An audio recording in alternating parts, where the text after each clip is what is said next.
When an avoidant starts falling in love, he doesn't recognize it as love, he experiences it as conflict, a battle he didn't prepare for, a feeling he didn't invite, an internal storm he doesn't know how to calm.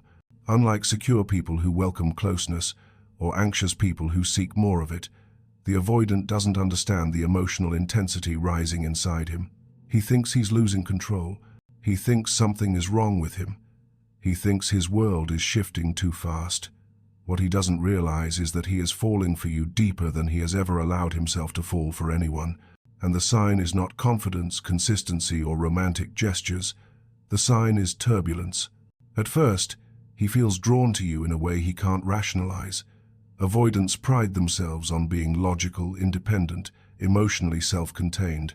So when his mind keeps drifting toward you, when your presence eases him without him understanding why, when he feels a strange mix of curiosity and comfort around you, he doesn't label it as connection. He labels it as weird, unexpected, or too much. But that feeling is the beginning of his attachment forming, and because he has never felt emotionally safe before, he doesn't know how to process it. He starts noticing little things about himself that feel unfamiliar. His guard lowers for a split second in your presence. His sentences get shorter because he's afraid of revealing too much. He feels a softness toward you that he can't suppress, yet he panics when he imagines you seeing it, and instead of leaning in, he pulls back, because avoidants are conditioned to believe closeness is dangerous. The deeper he feels, the higher his defenses rise. Inside him, two worlds collide. One part of him wants to step closer because you feel comforting in a way no one else does. You make his mind settle, his emotions soften, his walls crack. He feels safer with you than he understands. But the other part of him, the wounded childhood part, the part trained to protect itself, starts warning him to retreat. That part tells him he's getting too attached, that he's losing his independence, that you will hurt him or abandon him if he lets you in too deeply. He doesn't fall in love softly. He falls into fear first. And this is the hidden conflict. His heart moves toward you, while his survival instincts push him away from the very thing he wants most. This conflict affects everything he does. He becomes inconsistent not because he's unsure about you, but because he's unsure about himself. He acts distant not because he doesn't feel anything, but because he feels times too much asterisk. He becomes awkward, overly cautious, and strangely quiet because he's terrified of saying something that reveals the intensity of what's happening inside him. And he avoids deep moments with you not because they don't mean anything, but because they mean everything. The avoidant is more in love with you than he knows because the parts of him that feel love and the parts of him that fear love activate at the same time. He doesn't get the luxury of clarity. He only experiences overwhelm. His feelings don't unfold smoothly, they burst open and trigger every emotional alarm inside him. That's why he seems confused, inconsistent, or emotionally blocked. He isn't avoiding times, he's avoiding the reflection of his own attachment rising inside him. This is why his fear shows up as hesitation. This is why his longing shows up as distance. This is why his love appears as conflict instead of comfort. When he starts falling for you, his heart reaches forward, his trauma pulls backward, and his mind gets stuck in the middle, trying to make sense of emotions he has never been taught to hold. And the deeper he falls, the louder the conflict becomes, until the truth becomes impossible for him to ignore. He cares for you more than he ever expected, more than he knows how to express, and more than he can safely admit to himself. If you want, I can now explain *** keynote 2 inches 600 words ***. When an avoidant pulls away from the one person who feels safest to him, it isn't because he's losing interest, it's because he's feeling something he doesn't know how to handle. Safety is unfamiliar territory to an avoidant. Stability feels suspicious. Genuine care feels overwhelming. Love that doesn't demand, pressure, or manipulate feels almost unreal. And when he senses that you are the one person who sees him clearly, who softens him, who brings out parts of him he has kept buried for years, he doesn't move toward you, he retreats. Not because he wants distance, but because he fears what closeness with someone like you will reveal inside him. Avoidants grew up believing that emotional intimacy is dangerous. Their childhood taught them that closeness leads to disappointment, vulnerability leads to pain, and needing someone leads to abandonment. So the moment someone feels too safe, too understanding, too emotionally soothing, their internal alarm system goes off. The brain of an avoidant interprets emotional safety as emotional risk. They fear that if they fully let you in, you will see their wounds, their insecurities, the child inside them who was never comforted, the parts of themselves they've spent their entire lives hiding behind walls of independence. So, what does he do? He pulls away not to reject you, but to protect himself. This is the paradox. The safer he feels with you, the more vulnerable he becomes. And the more vulnerable he becomes, the more terrified he feels of losing control over his emotions. You touch a part of him he never lets anyone reach, the soft part beneath the armor. And that softness scares him more than loneliness ever has. Because loneliness is familiar, love is not. Loneliness is predictable, intimacy is unpredictable. Loneliness keeps him in control, love makes him feel seen. When he realizes he is emotionally drawn to you, he begins to overthink every detail. He notices how easily you make him feel calm. He notices how much he enjoys being around you. He notices how his guard lowers without effort. And instead of leaning into that feeling, he steps back because he doesn't trust it. He doesn't trust himself with it. He doesn't trust the possibility of getting hurt again. He fears that if he gets used to you, if he allows his heart to rest in your presence, he will lose the emotional equilibrium he has spent years constructing. That's why he becomes distant. Why he becomes inconsistent.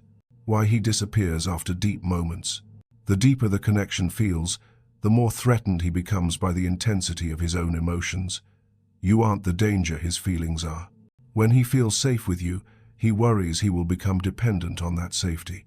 And dependence terrifies him because he was conditioned to believe that emotional needs are a burden. So he withdraws to maintain control, to preserve the illusion of emotional independence, to convince himself he doesn't need anything or anyone. But the truth is, the distance he creates is not a reflection of his lack of emotion, it's a reflection of how deeply he feels. What he cannot articulate is that you represent something he never experienced before: emotional sanctuary. Being close to you makes him feel exposed in a way that feels both beautiful and terrifying. He wants it, but wanting it makes him feel weak. He longs for it, but longing feels like a threat to the walls that have protected him for years. So he pulls back, not because he doesn't care, but because caring this much feels like losing control. This is the part most people misunderstand.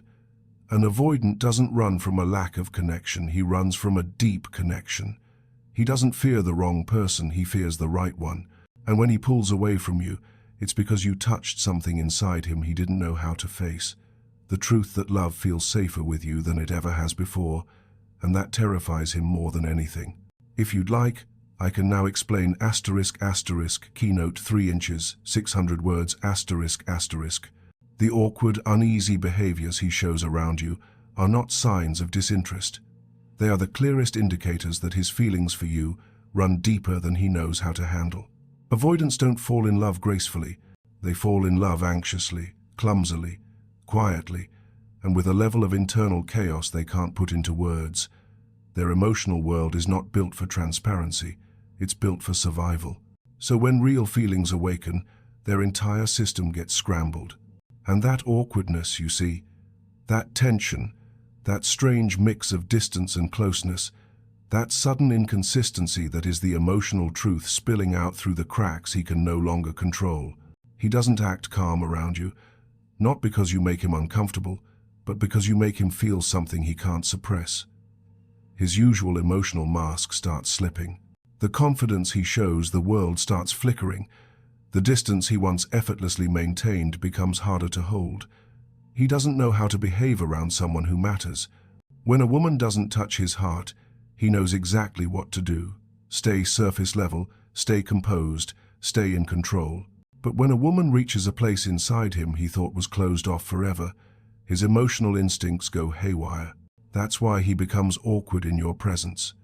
He stumbles over his words, or he becomes unusually quiet. He avoids eye contact at moments when the emotional intensity feels too real. He shifts his tone unexpectedly. He acts nervous in the simplest conversations. His body feels stiff, then relaxed, then stiff again. He second-guesses everything he says because he fears revealing too much. Avoidants are not used to being emotionally transparent, so when you trigger real feelings, He doesn't know which version of himself to show you, the guarded one or the one that's slowly melting. His awkwardness also shows up in subtle patterns. He might initiate conversation but pull back abruptly. He might send long, thoughtful messages one day and then retreat the next. He might lean in physically only to distance himself emotionally soon after. This isn't confusion about you, it's confusion about himself. His heart is moving forward while his fear is pulling him backward. That emotional tug-of-war creates inconsistency, not because he's unsure of his feelings, but because he's overwhelmed by them. He also becomes unusually sensitive to your reactions. He notices small changes in your tone, your mood, your availability. He takes things personally even when you didn't mean anything by it. He overinterprets silence. He reads between lines that aren't there. He becomes hyper-aware of how he's showing up in your eyes. This sensitivity is not insecurity, it's unconscious care. He is tuning into you more than he wants to admit, more than he understands, more than he's comfortable with. One of the strongest signs is emotional hesitation. He wants to open up, but the moment he feels himself getting emotionally vulnerable, he shuts down. He wants to get closer, but the moment closeness feels too comforting, he steps back. He wants to spend time with you, but the moment the energy becomes intimate, he changes the subject, breaks eye contact, or creates space. This push and pull is not manipulation, it's fear wrestling with desire. It's his heart saying yes, while his wounds say no. It's love trying to break through defenses built long before you ever entered his life. Even the physical signs betray him. His breathing changes around you. He fidgets more. His voice softens without him realizing. He mirrors your movements. He becomes protective in subtle ways, guiding you through a doorway, checking if you got home safely, offering help in small gestures he pretends don't mean anything. His actions reveal what his words hide. He is emotionally affected by you in ways he cannot admit. And the most telling behavior of all, he remembers everything, your preferences, your stories, your fears, your dreams. He holds on to these things because they matter to him, even if he pretends not to. An avoidant who doesn't care forgets easily. An avoidant who's falling in love remembers everything quietly. So don't mistake his awkwardness for disinterest. It's not a glitch, it's a confession. His behavior is not clumsy because he's detached. It's clumsy because he's attached in ways he cannot regulate. And that emotional uneasiness is the clearest, rawest sign that he is far more in love with you than he allows himself to understand. If you'd like, I can explain keynote 4 inches 600 words, next. When an avoidant is more in love with you than he can understand, the greatest contradiction in his behavior isn't his distance, it's how obsessively he thinks about you while pretending he's unbothered. Avoidants are masters of appearing detached, but their minds betray them long before their behavior does. The more he tries to convince himself he doesn't care, the more his thoughts circle back to you. This is the internal world he hides, the part you never see, the truth his silence keeps secret. And if you could step inside his mind for even one day, you would see how deeply he feels. He reads your messages more than once. He replays conversations long after you've moved on. He analyzes things you said innocently, searching for meaning, for reassurance, for clues about how you feel. He checks your social media without interacting, not because he's disinterested, but because he doesn't want you to know he cares. Avoidants crave love deeply but fear being exposed even more. So instead of showing their feelings, they bury them until those feelings overflow into obsessive thinking. He thinks about what he should have said, what he shouldn't have said, and the moments where he felt too close to you too fast. He tries to detach logically, but emotionally, he can't. You live in his thoughts during the quiet hours, the late nights, the early mornings, the moments between tasks. When his mind wanders, it wanders toward you. When he tries to distract himself, the distraction breaks. When he avoids you, he compensates by thinking about you even more. And here's the truth he won't admit. Distance does not reduce his feelings, it increases them. Avoidants assume space will calm their emotions. But when they step back and realize the feelings don't fade, panic sets in. He becomes anxious in silence, but he hides it behind routine. He scrolls through old messages. He looks at your profile. He wonders who you're talking to now. He fears someone else is giving you the attention he was too afraid to offer. He is terrified of you slipping away, but he pretends he's unmoved. That emotional disguise is how avoidants cope. They don't know how to express affection, so they internalize it. They don't know how to verbalize fear, so they overthink it. They don't know how to say, "I miss you," so they drown in thoughts they hope you never discover. Even the smallest things trigger him. A song, a place you mentioned, something that reminds him of your laugh, a random conversation that echoes something you once said. Your presence is coded into his emotional memory, and once that happens, avoidants don't forget even if months pass. You become a reference point in his inner world, and he can't shake it no matter how hard he tries. He tries to tell himself he's fine. He tries to stay focused. He tries to convince himself you're not important, but the thoughts keep coming. He thinks about what he felt when he was with you, the ease, the comfort, the terrifying sense of home he's not used to. He fears that no one else will make him feel that again, and that fear becomes obsession. He checks if you viewed his story. He rewrites drafts he never sends. He wonders if he should reach out. He hesitates because fear holds him back. He imagines the disappointment if you don't respond. He imagines the relief if you do. This mental tug-of-war exhausts him, but it also reveals something important. He is emotionally invested in a way he can't hide from himself anymore. Avoidants don't obsess over people they don't care about. Their anxiety shows up in thinking, not talking. They use silence to suppress their feelings, but their mind refuses to cooperate. So when you see nothing on the outside, remember everything is happening on the inside. His overthinking is not confusion, it's attachment. His rumination is not indifference, it's longing. His thoughts looping back to you again and again is not coincidence. It's love trying to rise through fear. He may not express it. He may not understand it. He may not admit it.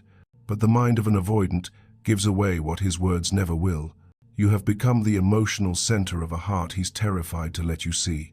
The emotional tension you see in an avoidant, the tension he tries to hide, suppress, or rationalize, is the clearest proof that his feelings are real. Avoidants don't get emotionally tense around people they don't care about. They stay calm, detached, indifferent, smooth. But with you, something shifts. You become the one person who activates his vulnerability, his fear, his desire, and his defensive instincts all at once. He doesn't understand why his heart speeds up when you text, why his chest tightens when you pull back, why his voice changes when he's near you. He doesn't understand why he feels protectiveness, jealousy, longing, and anxiety in ways he's never felt before. That emotional tension is not a flaw, it's a confession. He feels this tension because you represent something dangerous to him, emotional truth. Avoidants spend their lives avoiding emotional intensity. They don't know how to sit with it, communicate it, or trust it. So when someone comes along who awakens those deep feelings, his entire emotional system goes into alert mode. He becomes hyper-aware of everything, your tone, your silence, your reactions, your presence. And that heightened attention creates tension inside him because he's trying to suppress the very feelings that refuse to be suppressed. His tension shows up in subtle ways. He pauses before answering your messages because he's afraid of sounding too eager. He tries to act relaxed around you, but his body betrays him, his breath changes, his posture shifts, his eyes soften.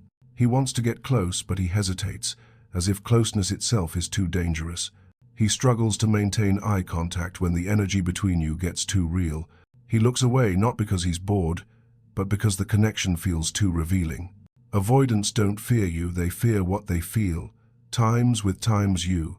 The emotional tension deepens when he senses you're strong enough to see through him. This is the moment that scares him most. Avoidants spend their lives hiding their emotional vulnerability, but suddenly you see the truth beneath the composure. You notice the softness he tries to hide. You notice the way he pays attention even when he's pretending not to. You notice the hesitation, the pauses, the moments where his walls weaken, and he feels exposed in a way he has never allowed himself to be. This exposure creates an internal pressure he can't explain. He tries to pull away to relieve it, but the distance only intensifies the feelings. He tries to convince himself you don't matter, but that tension in his body proves otherwise. He tries to downplay the connection, but his racing mind betrays him. Emotional tension is what happens when desire, fear, longing, and self-protection collide at the same time. He feels an urge to move closer, to open up, to confess, to soften, but the fear of losing control stops him. That push-pull is where the tension lives. When he wants you, he tenses. When he misses you, he tenses. When he imagines losing you, he tenses even more. This is why avoidants often seem irritated or distant when their feelings deepen, not because they don't care, but because caring makes them feel vulnerable in a way they can't regulate. That tension is the place where his heart and his fear fight for dominance. He feels drawn to you, yet terrified of needing you. He feels safe with you, yet threatened by the safety. He feels understood by you, yet overwhelmed by being known. He feels connected to you, yet scared of depending on that connection. The more real his feelings become, the more intense the emotional tension grows, and the more he tries to hide it, the more obvious it becomes. Because tension is not something he can control, it's something his body reveals automatically. When an avoidant feels nothing, he is calm. When an avoidant feels everything, he is tense. That tension is his truth speaking even when he won't. It's the emotional signal he can't disguise. It's the proof that the connection has reached a depth his defenses weren't built to handle. And that tension is the moment his heart silently admits what he still refuses to say out loud. You matter to him deeply, dangerously, and more than he ever expected. The moment his heart becomes louder than his fear is the moment everything changes inside him, even if nothing changes on the outside yet. Avoidants live their entire lives guided by fear, fear of vulnerability, fear of rejection, fear of needing someone, fear of being seen too deeply. This fear has been their compass, their shield, their identity. It tells them when to run, when to shut down, when to withdraw. But when an avoidant truly falls in love, something begins to shift beneath that fear. Slowly, quietly, his heart starts pushing back. At first it feels like confusion, then it feels like restlessness, then it becomes a pull he can't explain, until eventually, the emotions he's been trying to silence finally become louder than the fear he's been obeying his whole life. It doesn't happen in a dramatic moment. It happens in small, seemingly insignificant moments that build up inside him until they become undeniable. He hears a song and thinks of you. He sees something funny and wants to share it with you. He has a bad day and instinctively wants your comfort. He has a good day and instinctively wants your presence. These simple impulses feel foreign to him because they're driven by emotional desire, not emotional defense. And the more they show up, the more uncomfortable he becomes because he realizes he's not in control of what he feels anymore. His heart becomes louder when he notices your absence differently. When your silence doesn't just confuse him, it stings. When the distance doesn't just feel peaceful, it feels wrong. When he checks his phone more often, not because he expects you to reach out, but because he times wants times you to. His fear whispers, "Don't get close," but his heart whispers louder, "I miss her." And for the first time, that second voice begins to win. The shift grows stronger when he imagines you moving on. When the thought of someone else giving you the affection he was too afraid to offer hits him like a punch in the chest. Fear used to guide him away from you. But now fear begins guiding him times back, times toward you, not fear of intimacy, but fear of loss, fear of regret, fear of missing the chance to be with someone who sees him more clearly than anyone ever has. That fear becomes heavier than the fear of vulnerability, and that's when the internal scales begin to tilt. He starts replaying everything, not to justify his behavior, but to understand his own feelings. He thinks about the way you looked at him, the way you listened, the softness in your voice, the patience you showed, the way you made him feel safe without trying to change him. He realizes those moments weren't ordinary. They were emotional anchors, and losing them feels like losing something irreplaceable. His heart begins to hunger for what his fear once rejected. This is when his behavior shifts in subtle but undeniable ways. He becomes more present in conversations. He asks deeper questions. He checks in more often.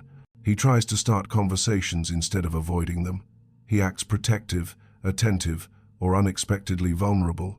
He doesn't even understand why he's doing it, he just feels compelled. His fear begins losing its grip as his heart demands space to be heard. The longing becomes stronger than the avoidance. The missing becomes stronger than the distance. The emotional weight of not having you becomes heavier than the emotional risk of showing up. This internal shift isn't just emotional, it's transformative. He starts realizing he doesn't want the version of himself that runs from connection. He wants the version that feels alive when he's with you. He wants the version of himself that isn't afraid of being loved. He wants the version that feels calmer, softer, more human in your presence. And his fear can't compete with that truth anymore. He doesn't come forward because he's suddenly fearless.